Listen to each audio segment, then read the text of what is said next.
चुड़ैल। एक गांव में बिट्टू नामी लड़का अपनी बीवी और अपनी माँ के साथ रहता था। उसके पास एक गाय थी जिसका वो दूध निकाल के गांव में बेचा करता था। अरे भाई किलो दूध तो दे दे। कल तेरे से दूध लेकर गई थी तो बच्चे तेरे दूध की बड़ी तारीफें कर रहे थे।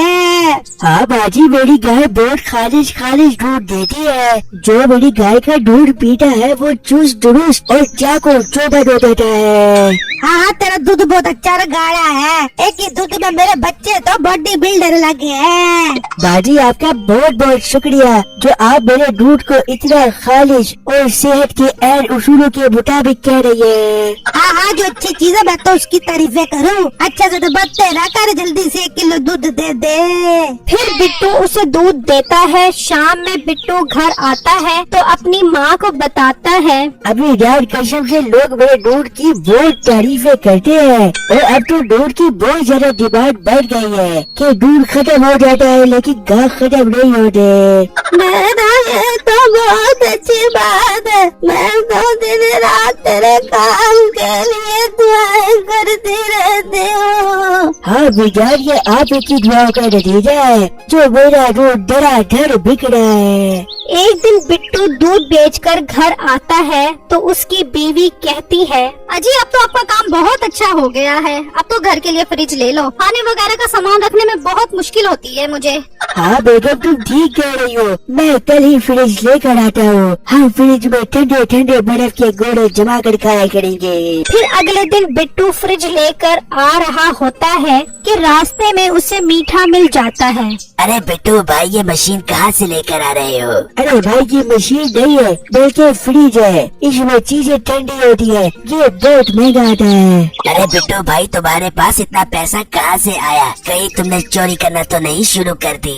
नहीं भाई, मेरी गाय बहुत खालिश दूध देती है। मैं अपनी गाय का दूध बेचकर खूब पैसा कमा रहा हूँ। फिर बिट्टू वहाँ से चला गया तो मीठा सोचने लगा, अरे यार ये मोटा बिट्टू तो दूध बेचकर बहुत पैसा बना रहा है, जबकि मेरे अंदर इससे ज्यादा सलाहियतें हैं। इस तरह के मोटे गुलगुले अगर दूध बेचकर पैसा बना सकते हैं तो मैं भी दूध बेचकर बहुत पैसा बना सकता हूँ। फिर अगले दिन मीठा गाय लेने मंडी गया। अंकल ये गाय कितने की दे रहे हो? बेटा ये गाय 50,000 रुपए की है। अंकल मेरे पास एक मस्त ऑफर है, अगर सुनोगे तो खुशी से झूम उठोगे।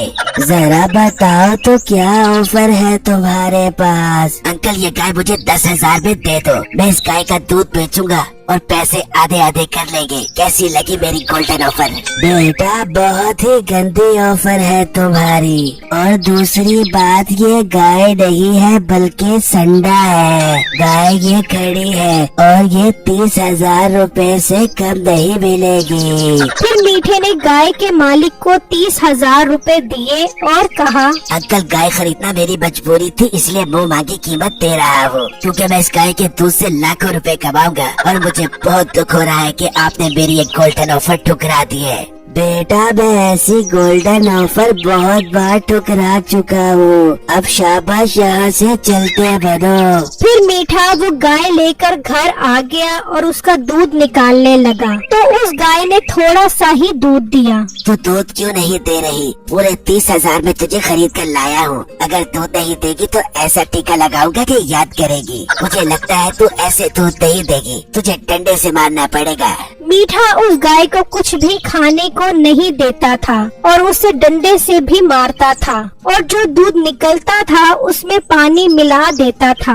अब मजा आएगा, अब ये पानी मिला दूध बेचूंगा तो प्रॉफिट बहुत ज्यादा होगा और तरक्की की मंजिलें मैं दिनों में ही तय कर लूंगा। फिर मीठा दूध बेचने लगता है तो कोई भी उसके पास नहीं आता, बल्कि सब लोग बिट्टू के पास दूध लेने जाते हैं। मीठे को बहुत गुस्सा आता है और वो सोचता है, ये तो सारे ग्राहक इस मोटे बिट्टू से ही दूध ले रहे हैं और कोई भी मेरे पास नहीं आ रहा। इसका मतलब इसकी गाय बहुत जबरदस्त दूध देती है। मैं रात को इसकी गाय चोरी कर लेता हूँ और दूसरे गांव में जाकर दूध बेचूंगा। फिर रात में मीठा चुपके से बिट्टू के घर के बाहर आता है और उसकी गाय चोरी करके अपने साथ ले जाता है। अगली सुबह जब बिट्टू उठता है तो देखता है कि उसकी गाय मौजूद नहीं है। वो बहुत परेशान होता है। यार ये मेरी गाय किसने चोरी कर ली? मेरे पास तो इसके अलावा और कोई जरिया भी नहीं है कमाने का। फिर बिट्टू अपनी माँ के पास जाता है और कहता है, बेटा हो सकता है गाय खुलकर आस पास के जंगल में चली गई हो। हाँ बिजार आप ठीक कह रही हो, मैं साथ वाले जंगल में जाकर देखता हूँ। फिर बिट्टू जंगल में गाय ढूंढने लगा, लेकिन उसे गाय नहीं मिली और इतने में रात हो गई।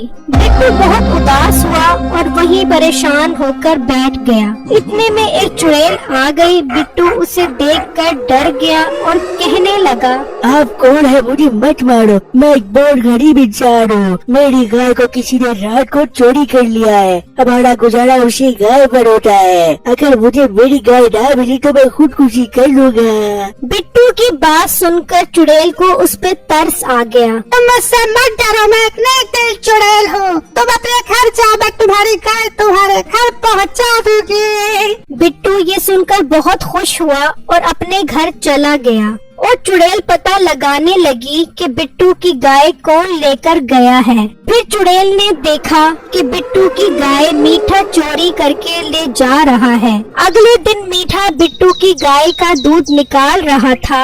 अरे वाह, मेरे तो मजे ही हो गए। अब मोटे बिट्टू की गाय का दूध निकाल कर बेचूंगा और खूब पैसा बनाऊंगा। मीठा अभी दूध निकाल ही रहा था कि चुड़ैल वहाँ आ गई। ये गाय बिट्टू की है, उसे वापस कर। आप कौन है? मैंने आपको पहचाना नहीं। मैं एक अच्छी चुड़ैल हूँ। शक्ल से तो तुम मुझे बहुत गंदी लग रही हो। शक्ल तो तुम्हारी ऐसी है जैसे सड़ा हुआ बैंगन हो। ज्यादा बकवास मत कर, ये गाय उसे वापस कर। चुड़ैलबाजी में बहुत मसरूफ हूँ, मुझे तंग मत करो। जाकर किसी बच्चे को डराओ। मैं एक गबरू जवान और बहादुर लड़का हूँ। तू ऐसे नहीं मानेगा, तुझे अब मैं मजा चखाती हूँ। फिर चुड़ैल ने मीठे को गाय का मुंह लगा दिया। ये मेरे मुंह को क्या हुआ है? चुड़ैलबाजी जान, मुझे ठीक कर दो। मैं वादा करता हूँ अब चोरी नहीं करूँगा। अब जब ये गाय वापस करेगा तू तब ही ठीक होगा। ये कहकर चुड़ैल गायब हो गई और मीठा गाय लेकर बिट्टू के पास आया। बिट्टू भाई, मैंने आपकी गाय चोरी की थी, मुझे माफ कर दो और चुड़ैल से कहो मुझे ठीक कर दे। अच्छा तो तुमने मेरी गाय चोरी की है? हाँ भाई, मुझसे गलती हो गई। मैं तौबा करता हूँ कि अब कभी चोरी नहीं करूँगा। इतने में वो चुड़ैल भी वहाँ आ गई और मीठे का मुंह वापस ठीक हो गया और मीठे ने चोरी से तौबा